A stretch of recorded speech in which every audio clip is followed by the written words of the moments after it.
Chase McGrath for the win for the Volunteers. From 40, on the wing, knuckleball. He got it!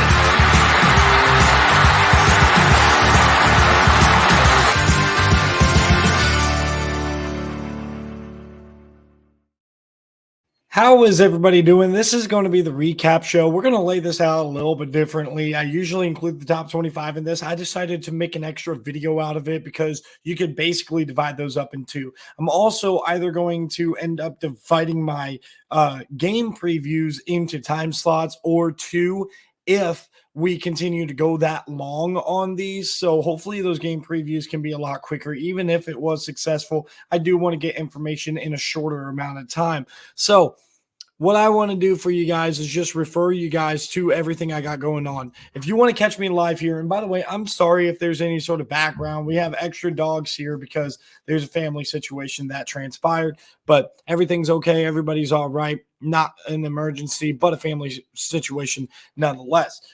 Bash_CFB on Twitch is where you should go if you want to catch these shows live. If we start getting people in the comments of my Twitch, I will be talking to you guys live during the videos or the taping of the videos, and I'll be including that in the YouTube video, especially if it is quality. Now, I might have to edit out some things. We want to keep everything clean here. Just a reminder if you do decide to go over there. Also trying to be more active on Twitter or X, as you guys might know it. So let's keep that in mind there. At Bash_CFB on Twitter or X. And then, of course, TikTok, Bash_CFB show. If you just search that, you're going to find me. That's how it rolls. That's where I interact the most with people. And I interacted quite a bit this morning talking about these games. So comment, like, and subscribe, because you are going to get more of this. Opinion plus discussion equals a community. And what I'm trying to build here is a community where I have a discussion with you guys. I share my opinion, and I encourage each and every one of you, regardless on how different you think than me. Make sure to share your opinion in the comments, and let's have a discussion. Let's create a community. All right, we're going to get started right away with this. Rutgers, Michigan, 31-7 after Rutgers punches Michigan in the mouth with a big play. Michigan shuts them down. Now, Gavin Wimsatt, same Gavin Wimsatt that I'm used to seeing. J.J. McCarthy still wasn't amazing in this game, but he was decent enough, and the run game ended up wearing on Rutgers at the end of it. I did, and you can look back at TikTok when I did my game preview of this game. I did tell you guys I thought this would push at 24. Now, Rutgers ended up covering the plus 25 number that a lot of you guys were able to get. This was a dogfight for a while. This Rutgers defense is really good, and this rush defense for Rutgers specifically was really good, but slowly and methodically moving the chains, and that pick six that Mike Samer still had absolutely washed us away. Well done by Michigan. They're a really good team. More on them in the top 25 video. But until then, we're done talking about this game and moving on. Florida State, this was the big headliner of the noon hour. Florida State, number 5 in my poll versus Clemson, who was considered. They dropped their second conference game as they start 0-2. And it does not matter if you played two of the best teams in the conference. They might be the two best other teams in the conference. You can't lose these games. And you had this one in the bag. You had a chance to make up for it. But what got in Clemson's way? Dabo Swinney. Dabo Swinney got in the way and kept Clemson from winning this game. That's the bottom line. So you had the strip sack, first and foremost, on Cade Klubnik. That was absolutely ridiculous. Cade Klubnik needs to be more aware of that situation, but that tied the game up at 24 apiece. Clemson had a drive. They mismanaged the clock. I don't care a lot. I've heard a lot of blame go to Garrett Riley. This belongs on Dabo Swinney. I don't care how you draw it. That clock management always goes to the head coach. And how they managed that was very putrid. And, of course, they missed the kick. So Florida State gets a chance to go down, and Clemson gets a stop on a fourth down. That Florida State went for it. You got to at least make them pay. We're trying to get into field goal range or something.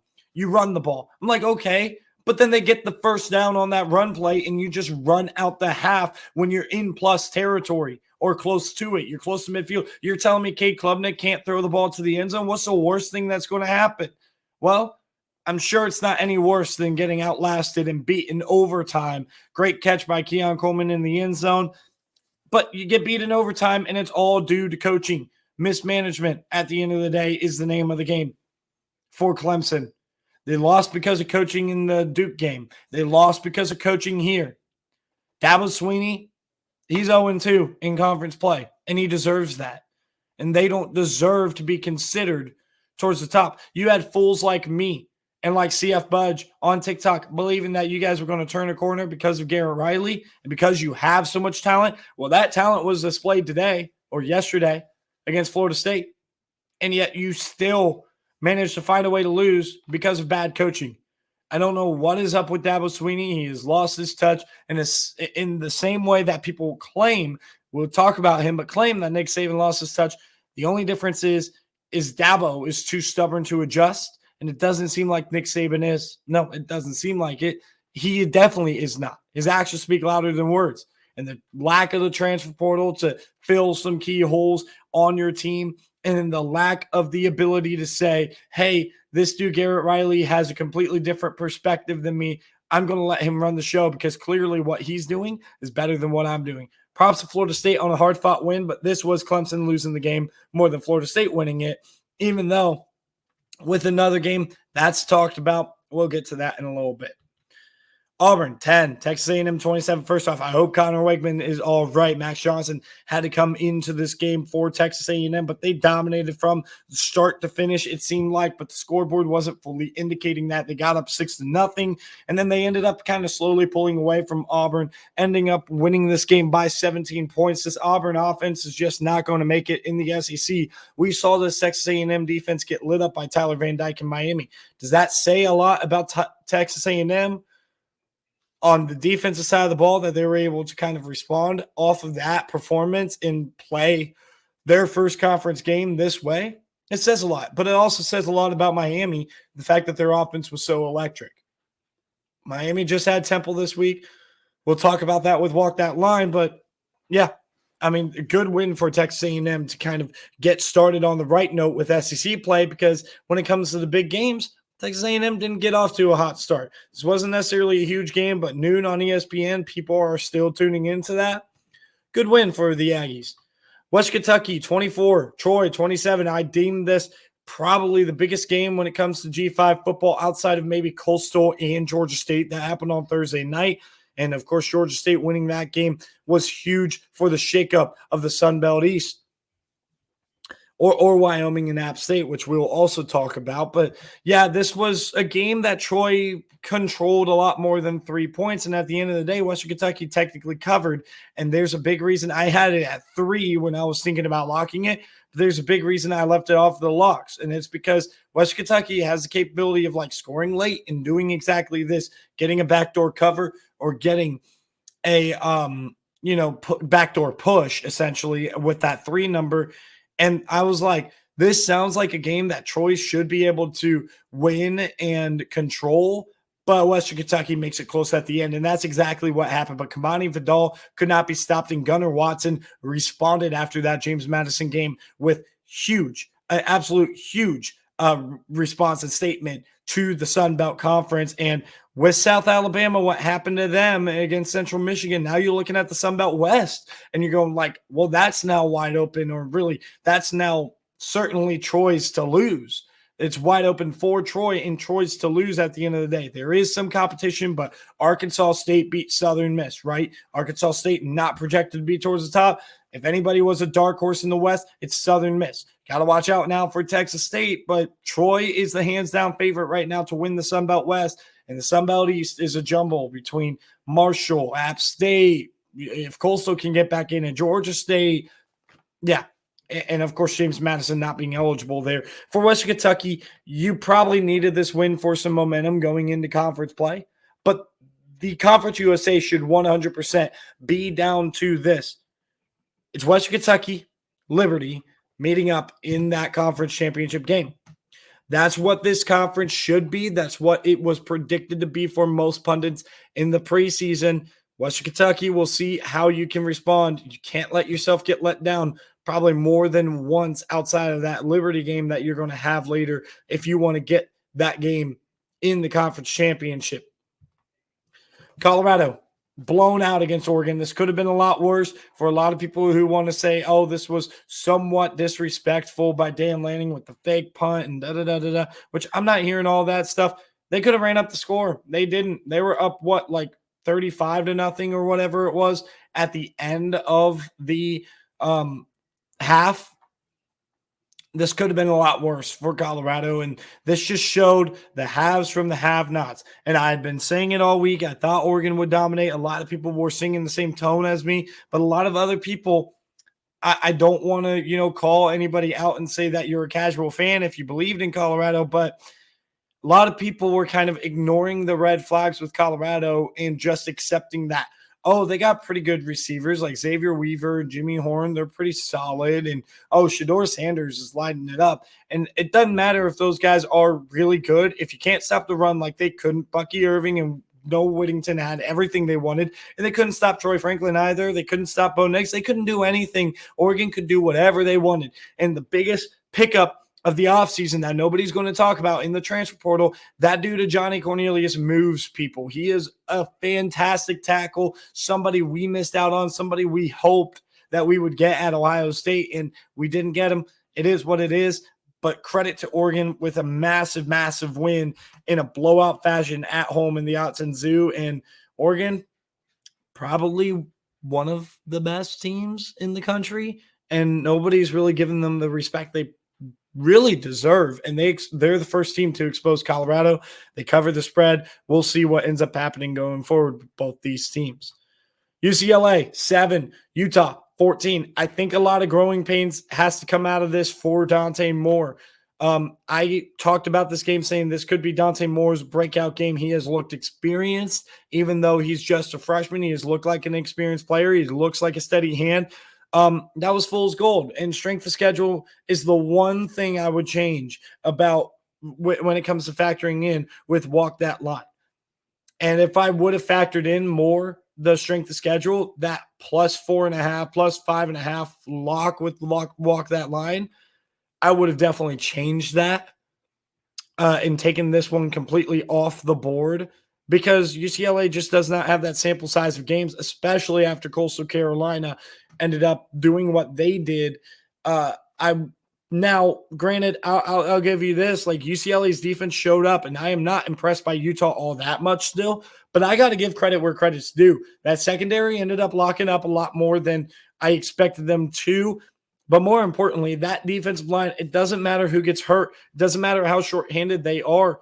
They are just deep, and they're well coached. And this is Kyle Whittingham's team, and now they're 4-0, making me look like a fool, I guess. And I could still see this collapse under their feet right now. They are not playing dominant football as a team, but specifically on the offensive side of the ball. And that's leaving you vulnerable against a conference that has so much offensive firepower, way stronger and way tougher than what UCLA brings.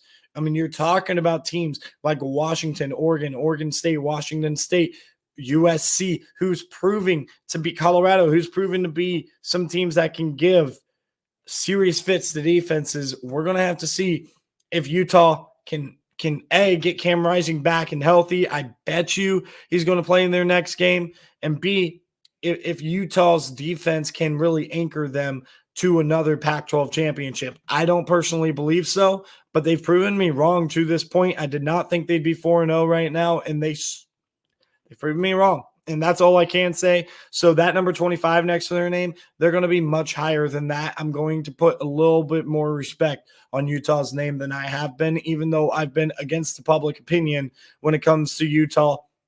I'm not going to do it as much anymore. Number 16, Ole Miss, 10.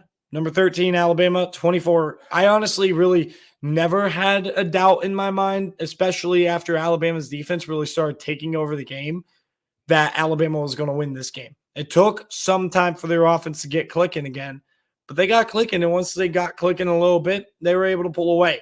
This is the style that Alabama's going to need to be able to win the SEC West, and that's definitely possible. let's keep in mind they go to Kentucky and they host Tennessee. If I'm thinking with how the SEC West is about to play out, I think this Ole Miss team is going to be a thorn in the team's side. I don't think LSU is all that dominant with their close win against Arkansas. I think Texas A&M is a pretty solid and talented team that can give anybody fits on any given week. You're talking about a situation where Alabama can drop a game or two and still find their way in the SEC championship at 10-2, 9-3, whatever they're going to be, or they could run the table and be 11-1. That's within. I mean, Tennessee doesn't look that dominant. Just lost to Florida last week. Then you're talking about a Kentucky team who looks good, but they shouldn't be able to beat Alabama at home. I'll be very interested to see how this SEC West race plays off because Alabama's only going to get better now. And their offense is only going to get better. Does Tommy Rees screw it up? Does Holloman Wiggins screw it up? We'll figure it out. But Alabama with the controlling second half looked like the old Alabama with how they played in that second half. As far as Ole Miss goes, like you can shake off of this loss. It's not that big of a deal in the grand scheme of things. A road loss at Alabama in which you were right in the game until towards the end. Like Ole Miss has nothing to hang their heads about. But they got to bounce back. That's the bottom line. The floor for you to win the conference championship, if you lose to Alabama, is if you're lucky 6-2, but 7-1. So Ole Miss, if you want a shot truly at winning the division, you're going to have to run the table. And I'll give you a hint. You have to go to Athens later in the year on top of what you already have in conference play with the SEC West. This is not going to be easy. I know the loudmouth guys earlier were saying that this ain't over. To me, I think it's pretty much over for Ole Miss. They still have a shot, but they're going to have to pull off some miracles to be able to get back in this race. But we'll see if they can still have a good season and bounce back off of this loss. Maryland 31, Michigan State 9. I don't really want to talk much about this game other than Michigan State looks like an absolute disaster. This was a very easy cover for Maryland. The only thing I'm going to say is they missed the field goal that would have put them over the total of 31.5. That is very significant. Boston College 28, Louisville 56. That defense took the day off. Louisville absolutely dominant. That team speed was really absolutely dominant. And I thought I was leaning on the Louisville cover and Louisville being able to put up points for the exact reason of they just have the team speed that Louisville does not. Or that Boston College does not, rather. And Boston College is going to have a hard time defending it. Props to Louisville, 4-0 start under Jeff Brom. First year back at Louisville. First year as the head coach at Louisville. I think this Louisville team is going to be a dangerous team in the ACC. And people have been high on them. And we'll see. I mean, I've treated them like I've treated Maryland. I want to see it to believe it because I've been high on Maryland before.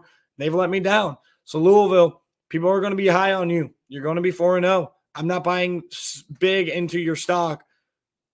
You got to make us buy in. You got to make us believe. You got to go get that big win. Jeff Brom, you got to go get that big win at Louisville. We'll just have to see. Time will tell. As far as Boston College going forward, look, they've shown improvements. Their offense looks decent, but most, if not all, games they're going to play in the ACC, they are the less talented team, and that's just going to be the bottom line here. And Jeff Hafley has to turn it around quick if he wants to hold on to his job. Being competitive with Florida State is not going to be enough to keep your job, Jeff Hafley. So you got to win more games like this, not get beat by a team doubling up your score. BYU 27, Kansas 38. This Kansas offense returned back to form. They looked really good against a solid BYU defense. I am excited about this Kansas team. I was in the preseason. They jumped me off the excitement when they struggled against Nevada last week, but maybe that was a little bit of a look ahead spot to the first conference game. They have 4 wins right now. We'll see if they can get up to that 6-win mark again this year and make a bowl game. I think they probably should. In fact, I predicted them to go 9-3, and this was one game I had them losing. I still kind of think 8-4, 9-3 is a realistic expectation for Kansas. They just cannot have the off weeks like they did last week. They have no margin for error if they really want to be like a contender in the Big 12. And I think that that's in the realm of possibility, even if it's a little bit of a far-fetched possibility. Texas Tech, 13. West Virginia, 20. Defensive battle that went the way of West Virginia. West Virginia ends up getting another big win at home. But how about Texas Tech here? A lot of hype, a lot of preseason expectations. You lose a game that was really competitive, really tight, really close against Oregon. You lose a competitive game against Wyoming. You lose a competitive game here against West Virginia where your offense just got completely shut down. Losing these close games for Joey McGuire, it looks bad. This is big-time college football now, Joey. You got to figure it out. And 1-3, you have time to turn it around. This could be a team, for all we know, that wins like 7 of their last 8 games or 6 of their last 8 games. But this is a terrible start to a team that had a lot of hype by people, including myself. They do not look as sharp and as clean offensively as a lot of us thought. This whole entire Tyler Shuck has turned a corner type of thing. It's clearly not true. And West Virginia, props to them. Like Neil Brown, for being the coach with the hottest seat in America by far, a guy that most people thought should have been fired last year, and that opinion valid. But West Virginia is playing for their coach, and their defense loves it. And Neil Brown, you know, I've mentioned this in the past where last year they were out of form for what Neil Brown brought, because if you look at when Neil Brown first got there, like their secondary in that 3-3-5 defense, like it gave people fits. I think they're starting to give people fits yet again. And West Virginia is now going to be a tough place to play again, just like it was circa 2018, 2019. Oregon State 35, Washington State 38. This was the game of the week that nobody is going to talk about. Washington State's offense, Cam Ward, looked fantastic. Oregon State's secondary looked concerning. Damian Martinez and Fenwick, they had decent days, but not good enough to vault them to a win. This was a game that was a little bit closer than the score indicated, so I guess it wasn't the dramatics of some of the other games. But with that being said, like this was a game that Washington State punched him in the mouth. They had great uniforms as well. I love it. And just showing that going to Pullman is a really tough place to play, and they have a legit team. I was on this Jake Dickert squad before anybody else. I did think Oregon State would win this game, though. I was very surprised to see, but pleasantly surprised to see the strength of this Washington State program and this Washington State team to kind of win a more different game than I was expecting them to win here. Props to them. Props to Jake Dickert. We got a serious squad right there. As far as Oregon State goes, by the way, I feel like this game was an elimination game for the Pac-12 championship game. The schedules are just too rough down the stretch for both of these teams. And if they wanted to be in contention to be that second team, because I got to think that if one of these two teams were to have made the Pac-12 championship, they would have to be that second team in the first place team, playing the first place team. So if you want to be that second place team and sneak in there, this game to me was probably going to be it. The game between the two outsiders, the two leftovers. Who knows? Maybe Oregon State bounces back. They go 7-2 in conference. They sneak in and they play a 7-2 in conference Washington State. I mean, the Pac-12 is kind of crazy, and both these teams look really, really good, but tough loss and tough pill to swallow for Jonathan Smith and this Oregon State team. App State 19, Wyoming 22. And if you guys did not see it, this game was fantastic. Under 2 minutes left to go in the game. App State is lining up for a field goal to go up by 8. And Wyoming blocks it and takes it back to the house in a dramatic way. Aguilar leads his team down the field before throwing a pick while facing a 0 blitz. And that coverage in the back was fantastic. I don't know if it was a 0 blitz, but they brought everyone. They sent the house. It was 6 guys rushing the quarterback against 5 pass protectors right up the gut. Got pressure immediately. Aguilar probably threw it in the worst place he possibly could, but it was picked off, and Wyoming ends up pulling away and winning this game. Very significant for Wyoming to show that, hey, we are a very good team. We're going to be contenders in the Mountain West this year. And the Mountain West, a year that seemed like the Mountain West would be down.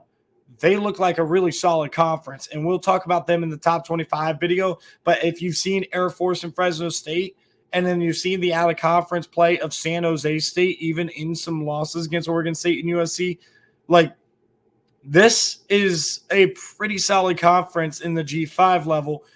We got to keep an eye out on what's going to happen at the top of that conference, because I think it's going to be chaos.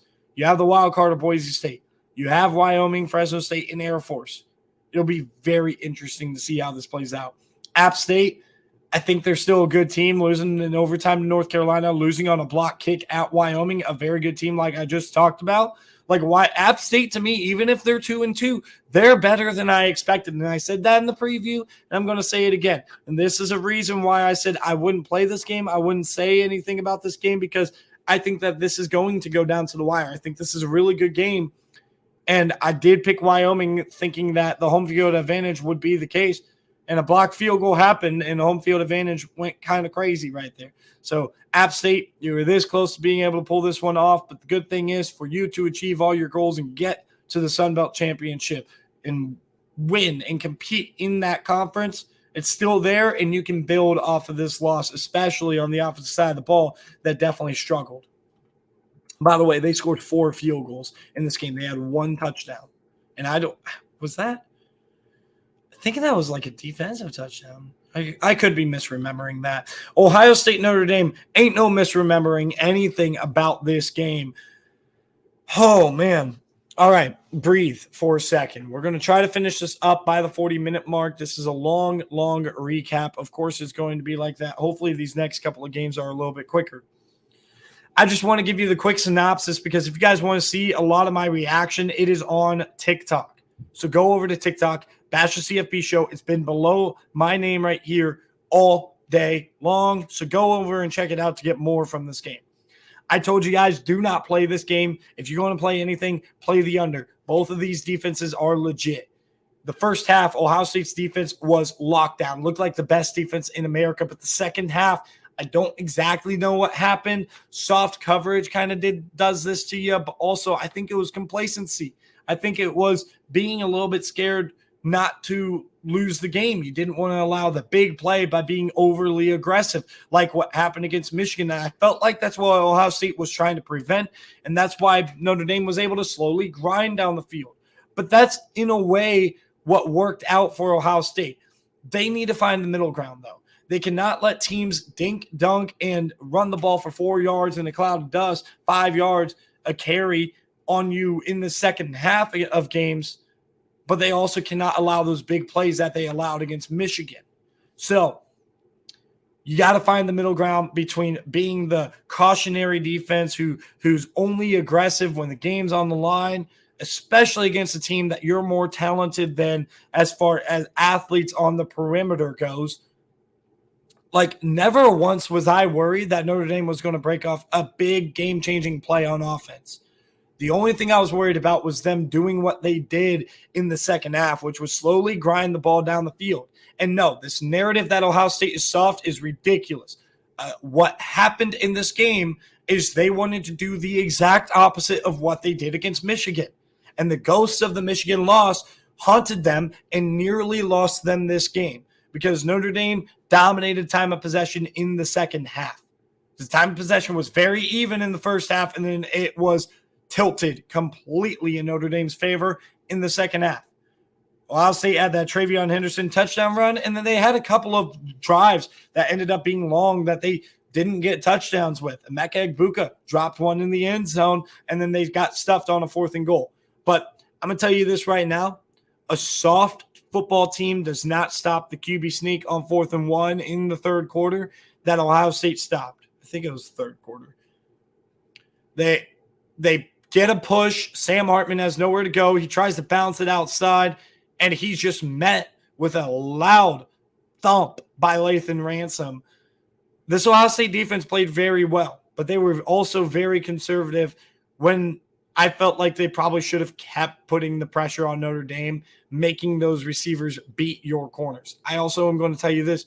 Your safeties, your corners, your 3 corners now instead of the 3 safeties, Jordan Hancock, Davison Igbinosun, and Denzel Burke not getting smoked. In fact, Denzel Burke, you didn't hear his name called all night because guess what? They couldn't throw it on Denzel Burke's side whatsoever. Nobody was getting open on Denzel Burke. Didn't matter who it was. It didn't matter if it was Jaden Thomas or if it was Deion Colsey, which barely played, it seemed like, and probably because he was matched up against him, Tobias Merriweather. It did not matter which Notre Dame receiver it was. They could not get open on Denzel Burke. they could only get open on Davison Igbinosun because he's more of the physical corner.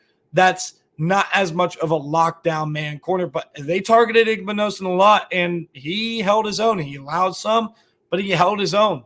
This Ohio State secondary looks really good, and I think they're going to have to put on the film and see, hey, we got to balance this aggressiveness that we had against Michigan and this conservatism that we had against Notre Dame, because that conservatism almost lost them the game. Now, on the Notre Dame side of things, this is a tough pill to swallow. Like, this is playoff launch for you right here if you win this game. And I think Duke is a must. I mean, it's clearly a must win, but it's a must get up. This is going to be the testament of what Marcus Freeman is going to be as a head, or is right now as a head coach. It's the ultimate test. If you can get these guys up for a road trip to Durham, game day is going to be there. There's going to be a lot of hype around Duke winning this game. And I'm not pulling the trigger, but like right now, I'm not sure if Marcus Freeman is going to have these boys up. The great thing about it is when you have a 6-year leader in Sam Hartman who can lead you through that fire, who has gone through tough losses like this. And my heart breaks for Sam Hartman. It reminds me of when they lost to Clemson last year at Wake Forest. And now you have this on the basically last play of the game, you lose. Credit to Kyle McCord, by the way. He should have thrown a pick on 2 separate occasions, and he had an intentional grounding that might not have been intentional grounding, but it was called intentional grounding. Doesn't matter. He responded. He threw a dot right to Emeka Egbuka, caught at the 1. Great effort by the 2 DBs, keeping Egbuka out of the end zone when he is that close. Great job all around. Great game. What these teams are going to be going forward is to be determined. Texas 38, Baylor 6. I don't have much on this game except for the fact that Baylor's offense is pretty putrid right now. Their defense is also not great. This looks like one of the worst teams in the Big 12 right now, and Dave Aranda's got to flip this. Texas did what they're supposed to do. They didn't necessarily look that impressive, but they dominated from the jump. They covered the 15-point spread on the road in Waco, and Texas validated their high ranking right here with this game. Iowa 0, Penn State 31. Again, not much in this game. Penn State's offense not looking overly impressive in this game. Iowa's offense terrible, worse, like as bad as last year it seems. Yeah, this is probably Brian Ferentz's last season. He wants to go and talk about, oh, we just hung 41 on Western Michigan. Well, guess what, dude? A 0 in the scoreboard ain't going to win you any games, especially a road game in the Big Ten. This Iowa team is pathetic, and it's all your fault. It's nobody else's. You have all the pieces, but guess what? You lose a reliable tight end in Luke Lachey, and all of a sudden you're just not able to even really move the ball. This is absurd. I'm sorry for giving Iowa any sort of hype, any sort of, hey, that like this is on me. Hey, this Iowa team's going to be pretty good. They're going to be better on offense. Just because Brian Ferentz is a laughing stock doesn't mean they're going to be like, they're not going to be great on offense, but they're going to be good enough. No, they're not even close to good enough. And their defense doesn't seem like what it was. As far as Penn State goes, good win, I guess. That offense still, to me, seems kind of concerning. And again, sorry about the dogs. UCF 31, Kansas State 44. Kansas State pulling away at the end of this game. I mean, this was an incredible win for Kansas State because you faced some adversity, but UCF doing this without John Rice Plumlee, and it was an interesting game. It was one that Kansas State seemed like they were going to control, but then UCF kind of struck back and took the lead at one point. 24-21, I believe it was. And Kansas State just ripped it off from there, just said, we're done messing around with UCF. We're getting out of here. Now, I do want to mention, just for the record, the new teams in the Big 12 ain't faring so well in the Big 12 early on. We'll see how it goes going forward, but this is not looking good for Cincinnati, UCF, Houston, and BYU in their first few games in the Big 12 as a combined unit. We'll see if they end up middle of the pack or if they're really the bottom dwellers of the conference going forward. As far as Kansas State goes, like I told you guys, I thought they were a really good team. The way that they pulled away from UCF in this game, covering that 4.5, I told you guys they were going to cover and score over, I think, 29.5. Like, they're not a bad team, and neither is Missouri, who had a little bit of trouble with Memphis, but that's as to be expected after a huge win like that. Storm the field against a top 15 Kansas State team, and then you play in the gross St. Louis abandoned dome. Ugh, makes me sick thinking about it. And you play against Memphis. It's like, yeah, they didn't take them that seriously. Memphis is not that great, or Memphis is a pretty decent team.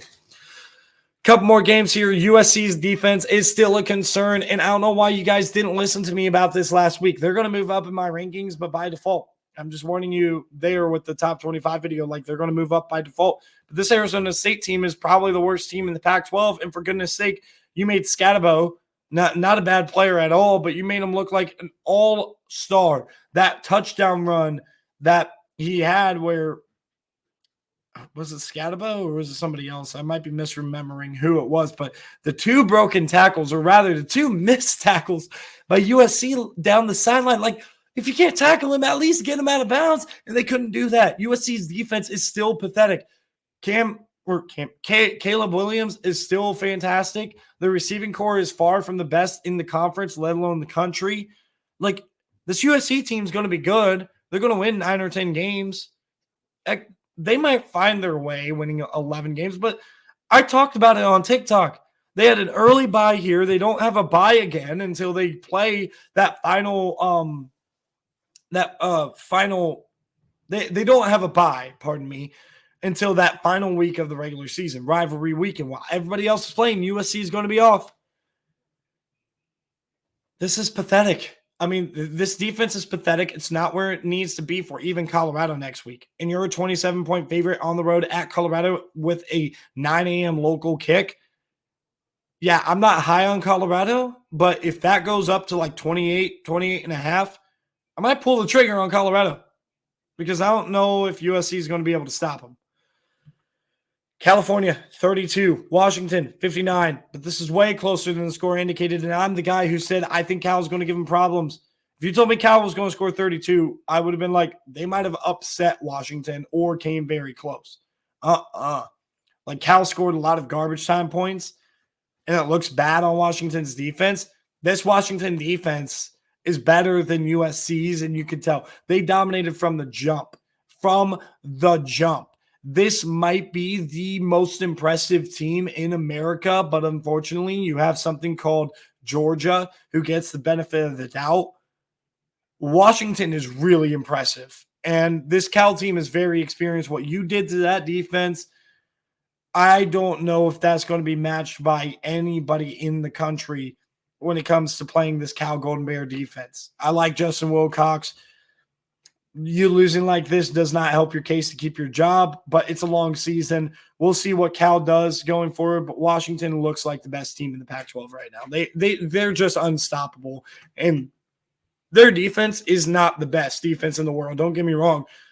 And I'm not saying they're nearly as good as 2019 LSU because I definitely don't think that they're 2019 LSU worthy, but they kind of have that feel.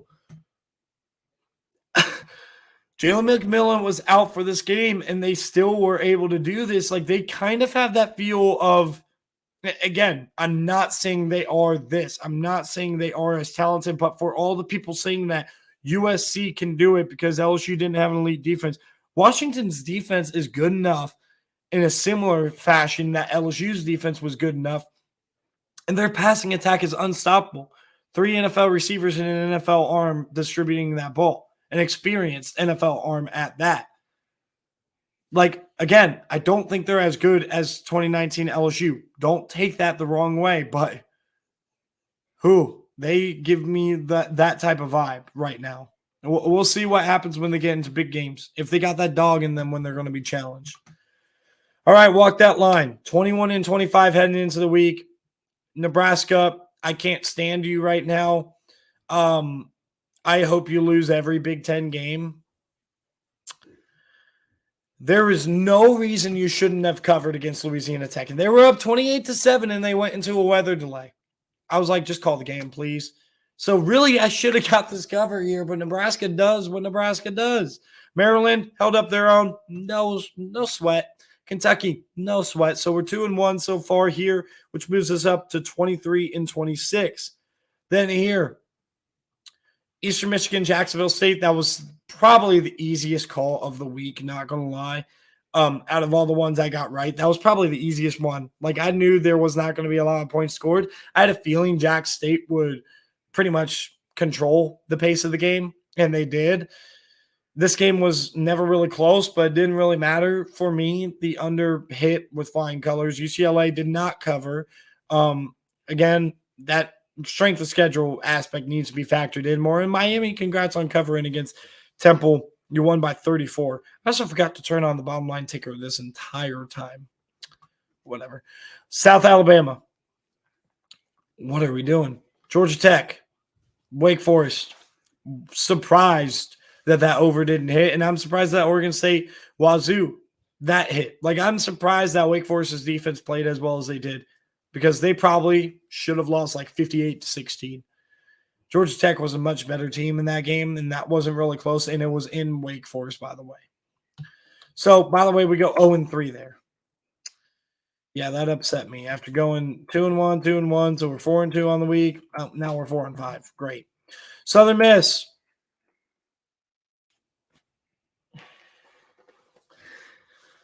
Not covering the 6.5 is one thing. How do you lose to Arkansas State? Probably supposed to be one of the worst teams in FBS, football bowl subdivision. What are we doing here, Southern Miss? Your defense is putrid. That's all I'm going to say. Speaking of putrid defense, Buffalo's defense is pretty putrid. Louisiana Buffalo, very easy call. I also was kind of like, somebody in our Pick'em chat said Buffalo is going to win outright against Louisiana as a part. They picked it as their upset pick, and I tried to warn him. I was like, I don't see this Buffalo team stopping this Louisiana offense. And we were talking about how Zion Chris is in the third string quarterback or second string quarterback. I'm like, I don't care. I don't care. Buffalo's not stopping anything. And ended up being true, 45-38. So we go 6-6 after the K-State cover. So we're not doing bad. New Mexico State pushed 6-6-1. Cal did not cover 6-7-1.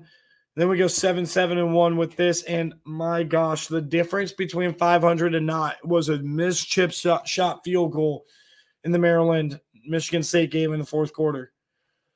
That makes me sad. That makes me sad to think about. So we're going to have technically a losing record again, 28-33-1. Better, and I feel like more consistency, because this was a pretty chaotic weekend, especially in the deeper levels of college football. But we still got to do better, and the research is going to have some new aspects to it. So hopefully the research just continues to get better, and we can continue to improve. So continue riding with me. If you rode with me this week, you did not do horrible, but you did lose at the end of the day. And I got to do better. I just have to do better. And that's the mission statement that I have, is we got to do better. We got to be, our opinion has to be more respected. And that's what I want for this channel. And that's what I want from me. So with that being said, make sure you guys like and subscribe. Thank you guys for tuning in. Really appreciate it. We'll see you guys for the top 25 video. Have a great rest of